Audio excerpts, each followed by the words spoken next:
and welcome to Planet Outlook. This is a special episode in association with the National Mission for Clean Ganga. The cultural and ecological significance of River Ganga is immeasurable in our lives for millions of people, but the river is choking with pollution for decades and efforts on cleaning up hasn't showed the desired results. In 1986, the Government of India started the cleaning of Ganga with the Ganga Action Plan, which has now got a makeover as the National Mission for Clean Ganga in 2014. It's also known as Namami Gange. To talk about the current scenario, my guest today is the Director General of this very challenging project, Shri Rajiv Ranjan Mishra. Thank you, Mr. Mishra, for joining us. And to begin with, I would like to ask you first that when can we see a clean Ganga? Thank you. I will like to start by revisiting the question which you have asked me, that when can we see a clean Ganga? I think we have to understand what do we mean by a clean river, clean Ganga or any clean river. And we have to understand that river has no problem. I mean, rivers are clean. What is not clean is the habitations along the river, the cities, the villages, the people who are there. So actually, it's the problem of waste disposal and how they manage waste, which actually makes the river also not so clean. So I think that we have to keep in mind. And then again, if we ask when our house will be clean, we have to keep on cleaning it again and again. It's not that once we clean our house and leave it and then for a month we don't do anything, it will remain clean. So primarily we have to understand that cleaning of the river is a continuous process. I don't mean that we don't have a big challenge. We have a challenge. Now we have neglected the river, its health for a very long time. So we will have to do something very strongly, which we are doing under Namami Gange, to create the infrastructure to keep these cities and villages on the bank of the river clean, develop infrastructure, sewage infrastructure, have good solid waste management and all that. And that's how so many projects are taken up. But ultimately, two things are important: complete these infrastructures, these projects and interventions as quickly as possible, keeping in mind the future need also, so that whatever you do not become useless very soon. And second most important thing is, the best way to clean a river is stop making it dirty. So I think these two things, and then perhaps we'll elaborate how exactly we are going. The date of when the river will be clean is not the right question. When we can complete the projects which I explained, there could be a date for that. But the river, people who have cleaned their rivers in Europe, if you go and ask them, they say still so much of work is there and we have to maintain it clean. So I think if you look at a kind of deadline or a timeline on the main stem of Ganga, the various projects are at a very advanced stage. I will tell you subsequently, but next 2 to 3 years, most of these projects on Ganga will get complete.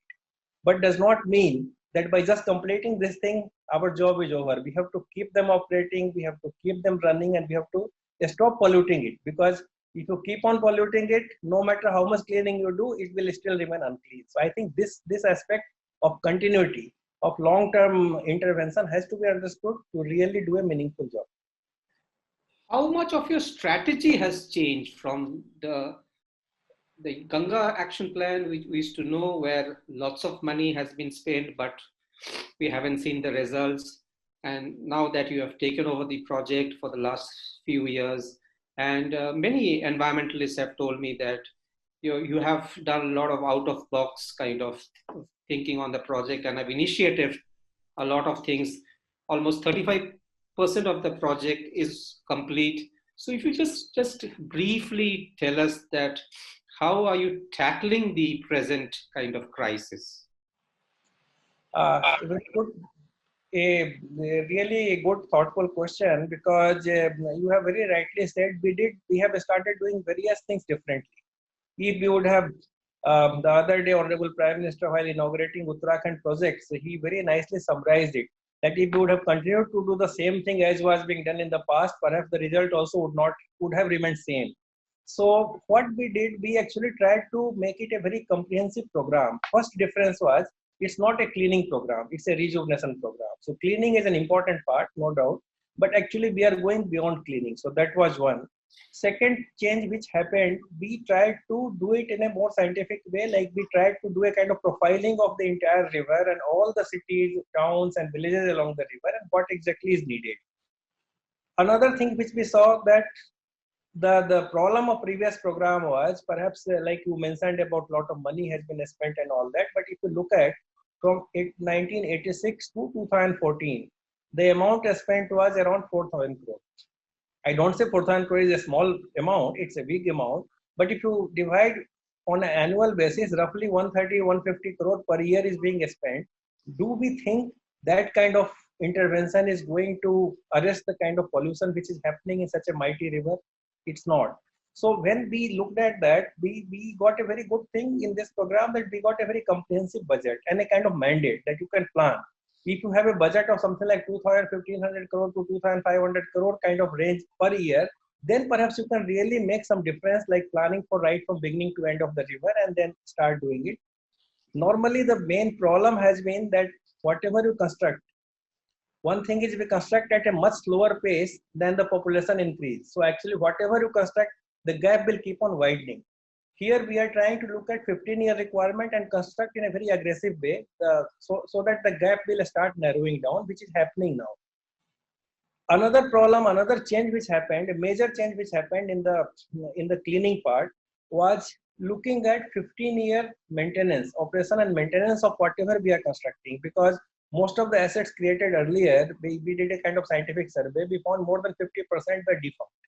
So I think we cannot keep on repeating the same failure, and then so we are putting 15-year thing, and then we also tried to bring in public-private partnership, brought hybrid annuity mode where we only pay 40% during construction and 60% annuity is paid. So a major change is we are now paying for performance, because his own money is just, if he does not perform, he does not meet the standard, his own money will get lost. So I think several of these things happened for cleaning. Very quickly, I will also tell you several other aspects came into Namami Gange, which are different from the earlier days. What I told you, a kind of Nirmal Ganga, all these things. Of course, there are many components of industry and several other things.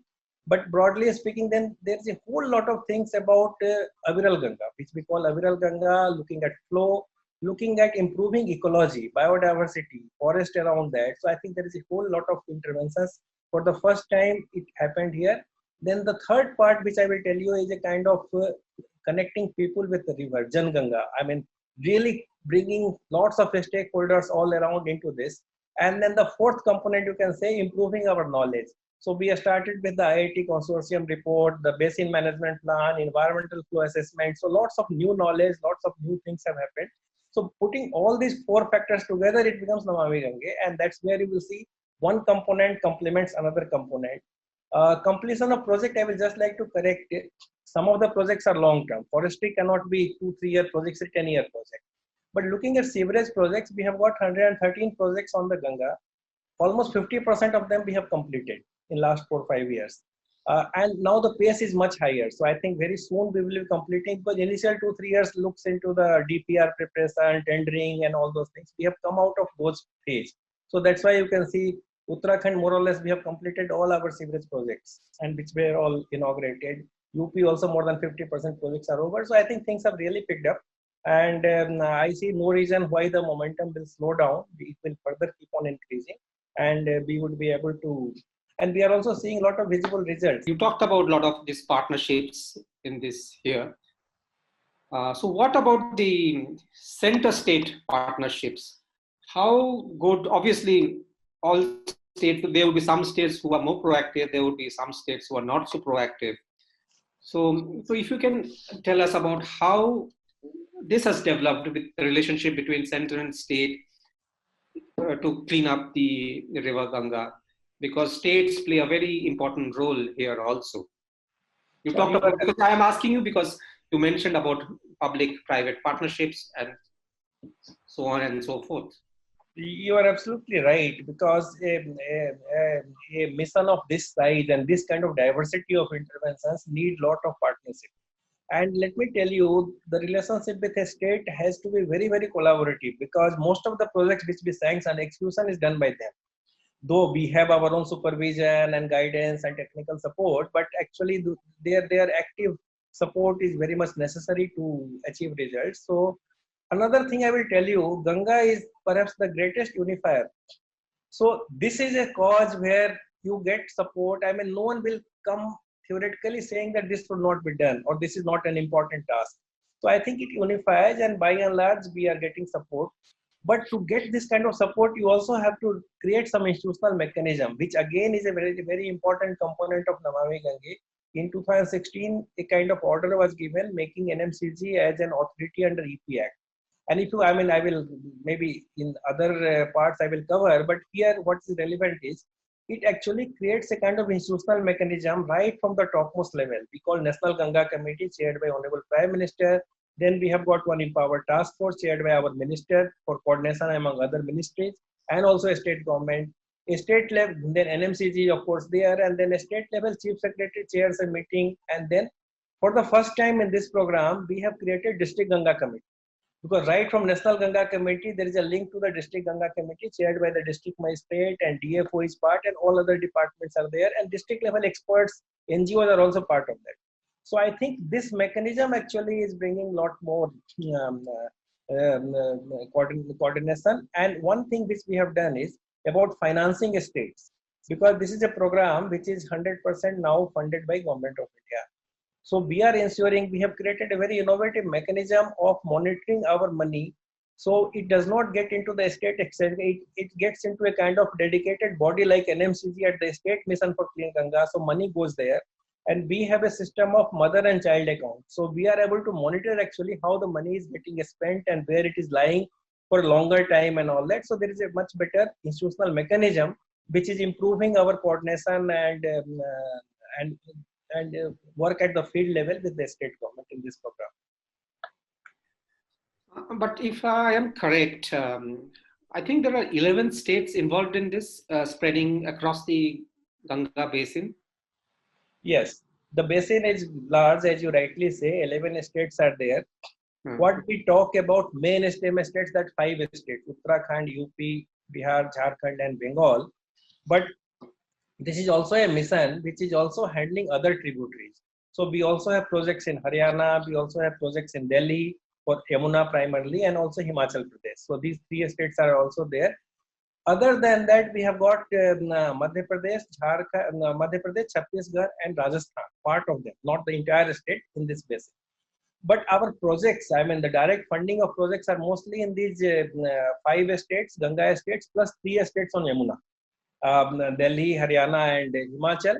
Other states are more like a technical cooperation, and now some projects are likely to be sanctioned in those states. Overall, you are happy with the contribution of the 11 states, or would you like to single 1 or 2 states for quite outstanding kind of contribution?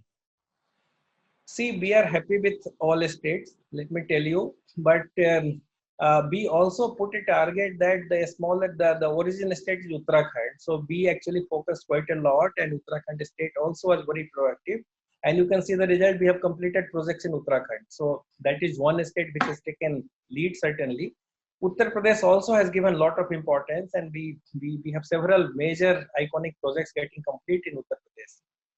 Bihar, what has happened, Bihar is working very well, but initially Bihar did not have much assets created under the previous programs. So we are almost trying to create all infrastructure under this program, and from 65 MLD to 630 MLD capacity in Bihar is being created. It's a kind of real urban renewal mission in case of Ganga towns in Bihar. So I think all states are participating well, and Uttarakhand, Jharkhand, we have very small area under Ganga, and that's also almost nearing completion. So by and large, I will say that states are very enthusiastic about this program. Of course, certain problems will happen, project-specific problems also happen. It's not a simple mission you recognize, so we have to constantly keep on interacting and changing those issues. In continuing with this 11 states program, I would also like to share with you some of the things which we actually started on the main stem of Ganga. They actually are leading us to develop the whole program as a kind of model program for river rejuvenation. As we discussed and we started, that the focus has been on the cleaning part. But the river rejuvenation, as I explained, is a much more holistic thing. And in this program, we got a chance to really create lots of new interventions. And it's a in real sense, multidisciplinary approach and also involving multi stakeholders. So, as I told you, some of the new things which is actually becoming a kind of framework for river rejuvenation in the country included sustainability of investment in sewerage sector through hybrid annuity mode. We also tried to consolidate in one particular city with one city, one operator, improving the governance so that there is a city-wide accountability and transparency. Some of these things are now being picked up. I'm very happy to tell you, yesterday we had review of all the 30 states, polluted river estates in the whole country. There is a central monitoring committee which we support.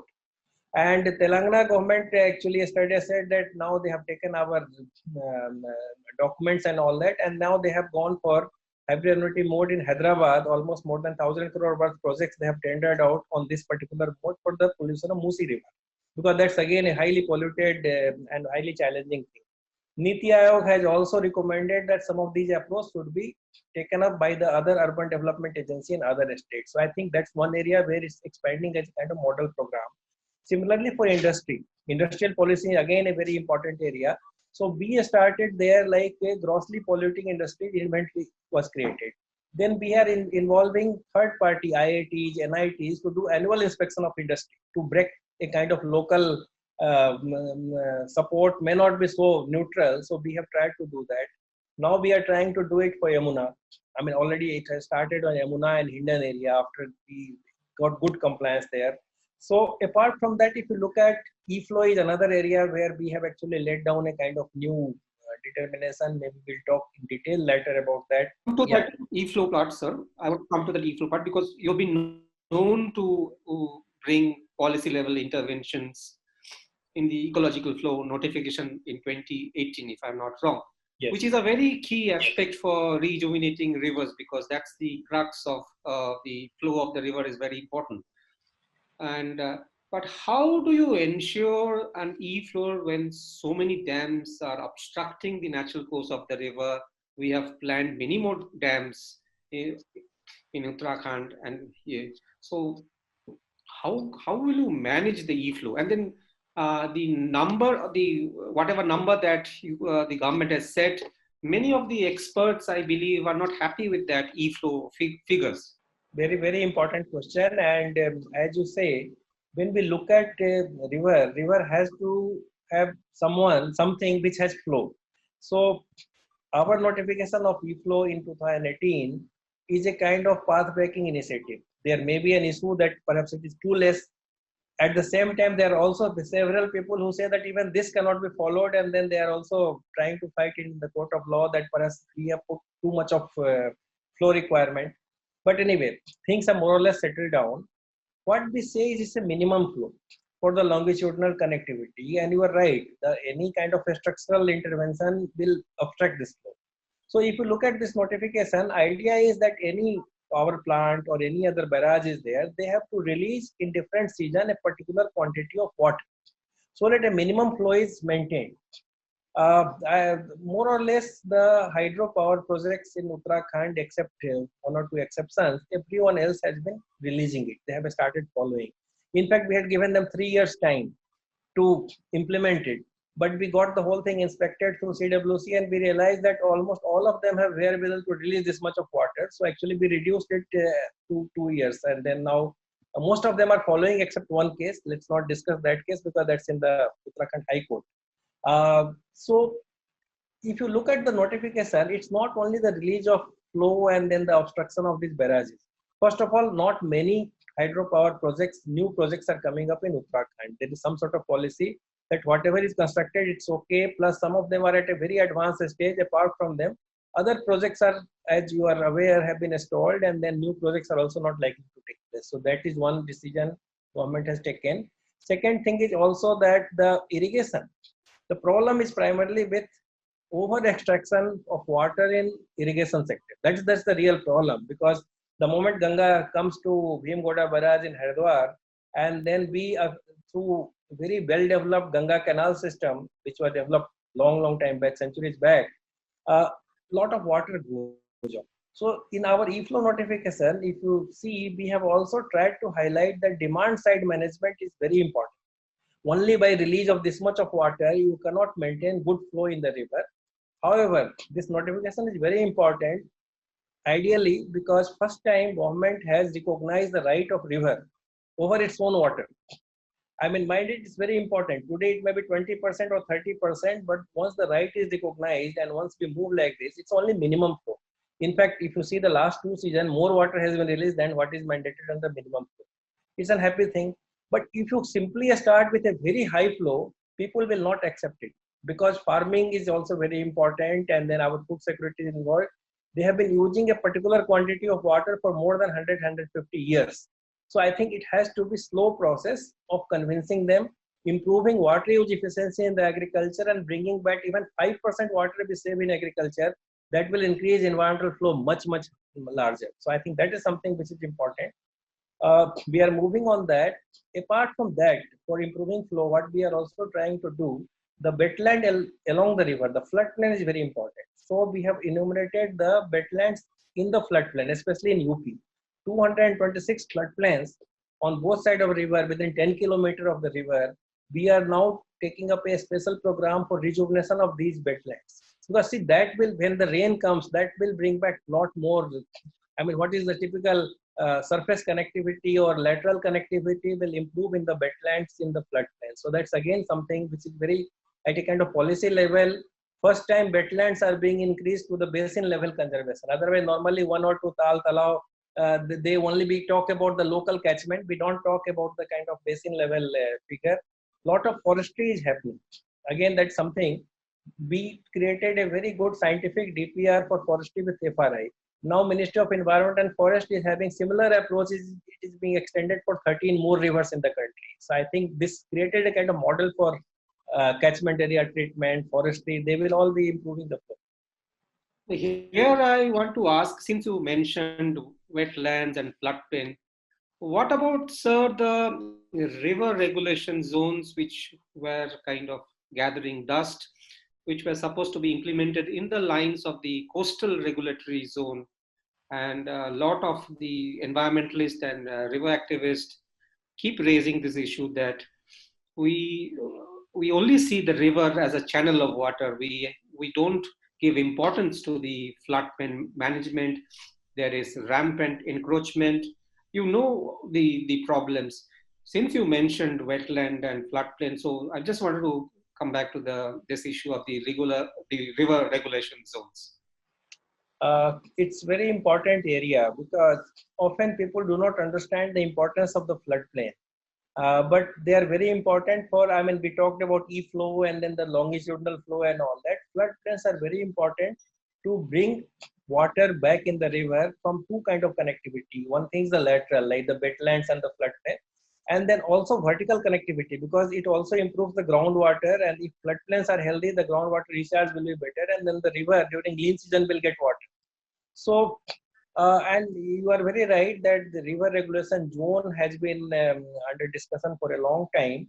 What happened when this National Mission for Clean Ganga got shifted into Jal Shakti Ministry, earlier water resources, and when this authority order came, I mean, if you look at, that's a very, very good order trying to lay down the foundation and the principles of river rejuvenation. So I think one of the principles very clearly is there, the floodplain should be protected and it should be a kind of regulated construction zone. So in some way, in case of Ganga, and when I say Ganga, it's not only Ganga river per se, but the entire basin, because our authority order or Namami Ganga is applicable for Ganga, Yamuna, Gomati, all the rivers in this basin. So almost 50% of the size of the basin of the India's population, this river regulation zone in some way or the other, some of the essential things have been brought into force by this authority order. We have started demarcation of floodplain all along the main stem of Ganga. Committees are there. Uttarakhand, more or less, that floodplain identification has happened. UP also, up to now, we have done a work. And what we have done, we are also using technology. We are doing LiDAR mapping of the entire Ganga, 10 kilometers both sides, very high resolution mapping with the help of Survey of India. But that will actually lay down the foundation of where is the floodplain. As you very rightly say, most of it gets enclosed. either for agriculture or in the urban area for construction and all that. And unless we very clearly say this is the floodplain, I mean, whatever is encroached also should be reviewed, but at least the fresh encroachment should be stopped. Otherwise, we won't be able to really save this the health of the river and the floodplain. So I think in case of at least Ganga Basin, lot of ingredients of river regulation zone, even if we are not calling it by that name, has actually been put in place. And work is also going on ground to put the stones, put all those demarcation, etc. So that work also has happened. We are also getting lot of valuable support from the orders of Honorable NGT in this respect, which really, like I can tell you, in case of Yamuna in Agra, some cases were referred to us of some real estate coming on the bank of Yamuna within the floodplain, and we gave some report and which was also accepted. So I think this is a very sensitive matter, but actually foundation has been laid, at least in the case of Ganga Basin, and I hope the same thing will get once you implement in Ganga Basin, it can very easily be translated into other basin also. Yes, but I was about to come to that question, that you are also in charge of the National River Conservation Directorate, which looks at rivers outside the Ganga Basin. So tell us a bit of how work is going beyond the Ganga Basin. It's a very, again, very interesting area, because once this National River Conservation Directorate also, I mean, in the second term of the government, this also came into Jal Shakti Ministry. So under the guidance of our minister, several meetings have taken place. And then what we are trying to do, the similar framework we are trying to put in case of other rivers. Now, what had happened in case of Ganga? I mean, we started with a lot of scientific analysis with the help of consortium of 7 IITs to make a kind of Ganga River Basin Management Plan. Something like more than 80 reports were prepared by them.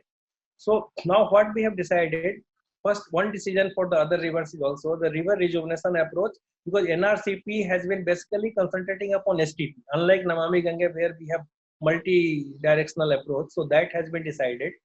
The budgetary support is also much less in case of NRCP. So we are actually trying to spend this time for actually replicating some of these models of Ganga rejuvenation by completing the study.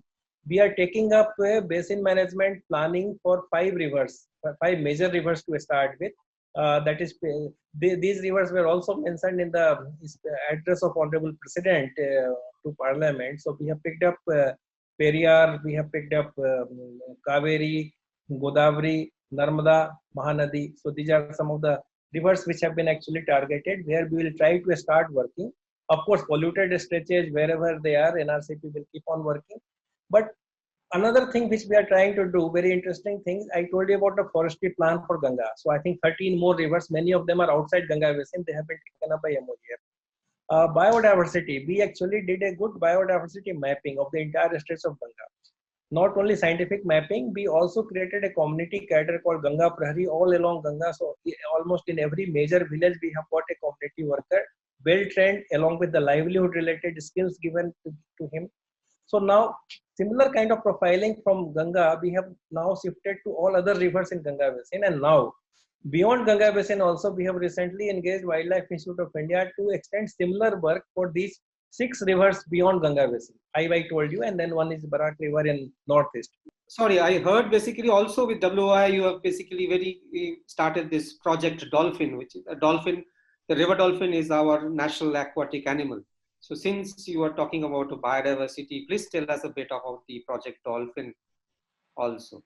Yes. See, Gangetic dolphin, as you mentioned, it's our national aquatic animal. But I will admit, not many people, not everyone in the country is aware about it. Like tiger is our national animal and Project Tiger, everyone understands. But many people think dolphins are only in the sea. But the river dolphins are very rare, and actually we are perhaps one of the last country left where we have got so much of river dolphin still present, and especially Gangetic dolphin. They may be in Ganga, they may be in other river also, but the species is called Gangetic dolphin, and that is very important.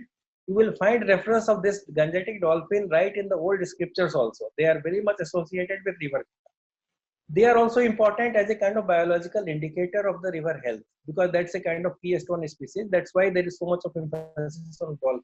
The story of dolphin conservation also in the modern time actually is the story of Ganga conservation, because When we have Ganga Basin Authority, they were declared as a national aquatic animal. Working with WIA, we gave a project for entire biodiversity mapping, dolphin being one of the key ones. We work with WWF. We have created a kind of 10-year action plan for dolphin conservation. And now, when the last National Ganga Council meeting was chaired by PM, we took this as an agenda and he also agreed. And on 15th August, he actually announced a kind of Project Dolphin. Why Project Dolphin will be important? Because when Project Tiger came over a period of a decade, 2 decades, you see the success. And that is actually reflective of success of biodiversity conservation in the land. Aquatic biodiversity is anyway little neglected. We don't see them so often like elephants or tigers, so they get little neglected from the public this thing. With Project Dolphin, I think they will get a much needed that visibility and much needed focus and a kind of integrated approach. We are doing something, states are doing something, everything will come under one umbrella, and then that will actually help us in this thing. There is also a lot of precedent. When Rhine was being rejuvenated or Thames Valley rejuvenated, their vision of rejuvenation was we will get fish salmon back in the river. That is a kind of indication. So if the dolphins prosper, if the fisheries prosper, that's an indication that we are going in the positive direction and health is improving. So I think that's something which needs to be really looked at, and we are really very hopeful and thankful that it has got the much needed visibility now. My last question to you, sir, that in this cleaning up process of rivers, just not only Ganga, all the rivers in our country, are we more looking at engineering solutions, which hasn't got us the results like more STPs or concretization of river banks than ecological solutions? Because this keeps basically coming into discussions when I discuss the topic with environmental, especially people who are working with rivers for many decades. So the most common complaint is that we are not looking at ecological solutions. We are always looking to, we are kind of very dependent on too much on technology and engineering, which is kind of doing more harm than good kind of thing. So would you agree, or kind of you have a different take on this? No, I think this is what you are saying is the real concern, because what has happened, there is need to improve understanding of river. We have got lot of expertise in hydrology, in ecology, in different branch, but river is not just one branch of knowledge. So actually, often people take river as water, which is absolutely wrong, because water is just one ingredient of a river. River is flowing, water is most visible thing, so you see water, but it's also a carrier of sediments, silt. I think the Ganga basin is so fertile is because of the rivers have been carrying silt over thousands of years, and then that agricultural field has come. Aquatic life is there, flora and fauna is there, and river is also having its own cultural identity, spiritual identity. So if you have to look at river in a very holistic way, you have to go beyond engineering solution, because engineering solution will look at water, river as water, and try to organize irrigation projects. I was also in one of my earlier posting, I was principal secretary irrigation in a state, so I can tell you what kind of vision comes there. So the solution will be big barrages, reservoirs, etc. But ultimately, we have to look at river in a holistic way. It's a kind of system of several things which I said. If you look at it as a system, then you will have to look at different solutions. You have to go beyond engineering. I cannot say that engineering is not required. To construct STP, you will require engineering, you will require good technology, you will require good technology to do GIS mapping. But we have to go beyond that. We have to go beyond that, and that's why if you look at agriculture, I just mentioned soil. Now soil has come over so many thousands of years. That's the most precious resource for us. We use pesticide, we use all kinds of chemicals in a very short-term return. Actually, we are also cutting forest, so soil erosion takes place. So I think we have to look at all of them in a much more holistic wetland, biodiversity. See, the biodiversity and wetland can do much better service than some of the engineering solutions. So I think it has to be a kind of more holistic way. You have to look at farming, try to go more natural, try to bring in organic. I think our mission is also having a major thrust on organic farming and medicinal farming along river, afforestation of right type, soil conservation, wetland conservation, biodiversity. So if you look at, though you may feel that STPs are still consuming more of the financial resources of the mission, but mission is very much alive about other challenges. And actually, we are very consciously trying to go beyond engineering understanding of the river and try to bring learn the ecosystem service of the river. I mean, how to really value that, because we don't value that, so we ultimately land up with a very engineering and technical kind of solution. But if river survives, perhaps much more economic value will come to all of us than just trying to gain something in a short term and try to harm the health of the river. So certainly we have to go beyond engineering solution. And I explained you lots of solution will come from nature if we start respecting and understanding them. Thank you so much, Mr. Mishra.